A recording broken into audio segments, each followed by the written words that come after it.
Good morning friends. मैं जयपुर से advocate Pankaj Joshi अपेक्षा ऑनलाइन इंग्लिश क्लासेस के यूट्यूब चैनल पर आपका स्वागत करता हूं। आइए इस सेगमेंट में हम लेते हैं landmark decision of supreme court और आज के केस का नाम है Maneka Gandhi versus union of India. Maneka Gandhi versus union of India में जो जजेस थे जिन्होंने डिसाइड किया था वो 6 जजेस की बेंच थी, जिसमें जस्टिस M.H. बेगचीजे थे और बाकी 5 जजेस और इसमें इंक्लूड थे।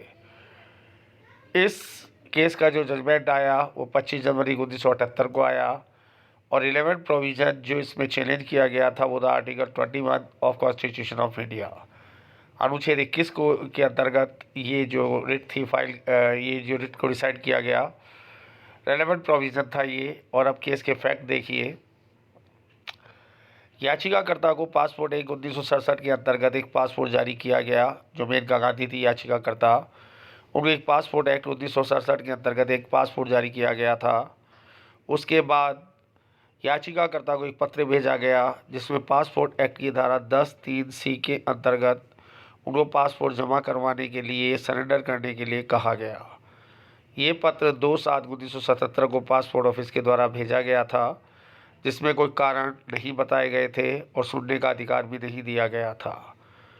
याचिकाकर्ता ने इस मामले का कारण जानने के लिए पासपोर्ट ऑफिस को एक पत्र लिखा। पासपोर्ट ऑफिस ने इस मामले को कारण बताने में पूरी तरह असफल रहा और याचिकाकर्ता मेनका गांधी को सुनने का अवसर भी नहीं दिया गया था। उसके बाद याचिकाकर्ता ने अनुच्छेद 32 के अंतर्गत एक याचिका इस आदेश के खिलाफ सुप्रीम कोर्ट में लगाई।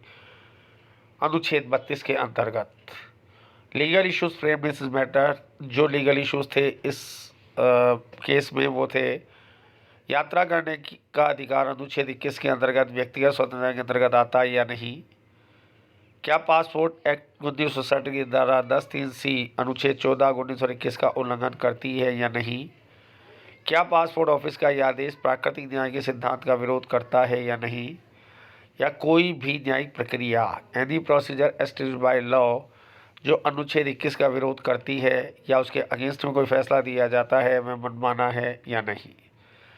आइए इस मामले में decision by supreme court in this matter, supreme court ने क्या निर्णय दिया। सबसे पहला देखिए आप, विदेश जाने का दूसरा अधिकार अनुच्छेद 21 के द्वारा पूरी तरह संरक्षित है।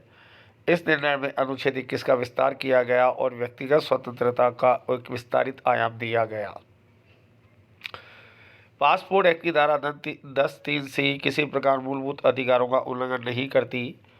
ये असंवैधानिक नहीं है, मगर जब देश की सुरक्षा का खतरा हो तभी इस धारा के अंतर्गत पासपोर्ट सरेंडर करने के लिए कहा जा सकता है, जो इस मामले में नहीं था।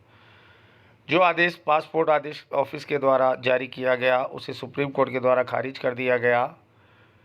और इस केस में फोर्थ पॉइंट बहुत इंपॉर्टेंट, इस केस में न्याय के सिद्धांत ऑडी अल्टरम पार्टम, जिसका मतलब होता है दूसरी पार्टी को भी सुनने का पूरी तरह अधिकार दिया जाना चाहिए।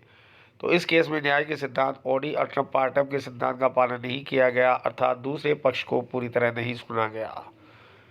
और ये अनुच्छेद 14 1921 भारतीय संविधान के गोल्डन त्रिकोण, गोल्डन ट्राइंगल कहलाते हैं। जो पासपोर्ट के बिना किसी वैध कारणों को ऐसा करना इन अनुच्छेद के खिलाफ है। इस प्रकार पासपोर्ट ऑफिस को आदेश दिया गया कि वो मेनका गांधी का याचिकाकर्ता का पासपोर्ट तुरंत वापस करे, क्योंकि बिना किसी अकारण और बिना सुने ही ऐसा किया गया, जो बिल्कुल गलत था।